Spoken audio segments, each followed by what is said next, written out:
दिन सागाले भने आफ्नो आमा र मामाको त्यति ठूलो ठूलो कालो करतुतहरू सबै कुरा थाहा पाएपछि आफू अगाडि आउँदा नाटक पाएर खुसियाली मनाको झैं गर्दै स्वागतको लागि तयारी बनेको हुन्छ। तर सागाले भने तपाईहरुको यो नाटक मेरो अगाडि नगर्नुस्, तपाईहरुको सबै कुरा मैले थाहा पाइसकेको छु। म नभएको बेलामा मेरो श्रीमतीलाई त्यति धेरै यातनाहरू दिनु पर्ने त्यस्तो मेरो श्रीमतीले के गरेको थियो? एउटा बिमाको कारणले गर्दा तपाईले मेरो श्रीमतीलाई मार्न खोज्नु भयो। यदि मेरो श्रीमतीलाई मार्नु भएको भए मेरो दुईटा छोरीहरुको कति धेरै बिजोग हुन्थ्यो होला।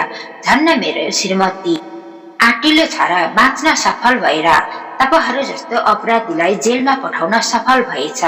अब भने तपाईहरु मेरो अगाडि एकछिन पनि नबस्नुस्, मैले राम्रो मुखले सम्झाइराखेको छु, यहाँबाट गइहाल्नुस् भन्दै आफ्नो आमा र मामालाई त्यहाँबाट जानु भन्दै अनुरोध गरिरहेको हुन्छ। मामा र माइजू भने तपाईको घरमा बस्नु पनि छैन भन्दै सागरको घर छोडेर जान्छ। तर सागरका आमा भने मलाई माफ गर्दे छोरा, म कहाँ जाऊ, मेरो बुढेसकालको सहारा भनेको तिमीहरू नै हो, आइन्दादेखि यस्तो गल्ती गर्ने छैन भन्दै माफी माग्छन्। सागरको आमा भने आफ्नै घरमा बसेको हुन्छ। कान्छीले पनि आफ्नो माइती गाउँमा फोन गरिकन आफ्नो आमालाई सबै कुराहरू बताएपछि कस्तो खालको अंश मामा रहेछ। अरूको त मामाहरूले आफ्नो भान्जालाई धेरै माया गर्छ, तर कान्छीको सासु र मामा ससुरा भने त्यस्तो कंश निस्क्यो। झन्न हाम्रो छोरी आटिलो छ भन्दै सागरको सासु ससुरा पनि ढुक्क भएको छ। यता कान्छीको दाजु भने आफ्नो लागि केटी खोज्नको लागि अथवा पहिला भेटेको केटीलाई भेटिकिन आफ्नो मनको कुराहरू राख्छु भन्दै बिहानै चरिचट्ट परेर घरबाट निस्किरहेको हुन्छ।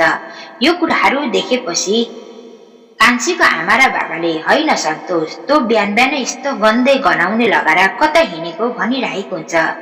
सन्तोषले भने म ती बजारसम्म साथीलाई भेट्न गएको, आइहाल्छु भरेसम्म भन्दै बिदा मागिकन आमाहरूको कुरा सुन्दै नसुन्दै त्यहाँबाट जान्छ।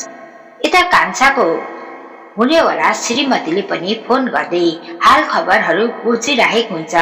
यता सागरको भाइ अर्थात् कान्छीको देवारको गर्लफ्रेन्डले पनि शहरबाट तपाई कहिले आउनुहुने, म आमालाई लगेर विदेश जानु पर्ने भयो, आमाको उपचार यहाँ नहुने पर्यो, तपाईको एकचोटि मुख हेर्न पाए हुन्थ्यो भन्दै फोनबाट बिन्ती गरिरहेको हुन्छ।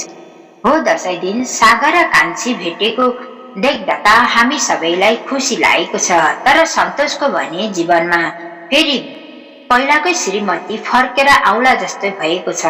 हो दसैँ दिन जुन केटीलाई भेट्न भनेर होटलमा पुगेको हुन्छ, सुन्नुस् त तपाई सन्चो हुनुहुन्छ भन्दै कोट्टाइ राख्दाखेरि कान्छीको जेठी भाउजूले भने सन्तु तपाई भन्दा कान्छीको दाजुको भने होस उडेको छ।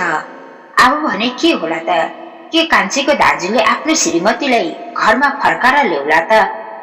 यो भने त आउने पाठमा हेर्नुपर्ने हुन्छ। आजलाई भने यो भिडियोबाट बिदा माग्न चाहे। हवस् त, नमस्ते, शुभ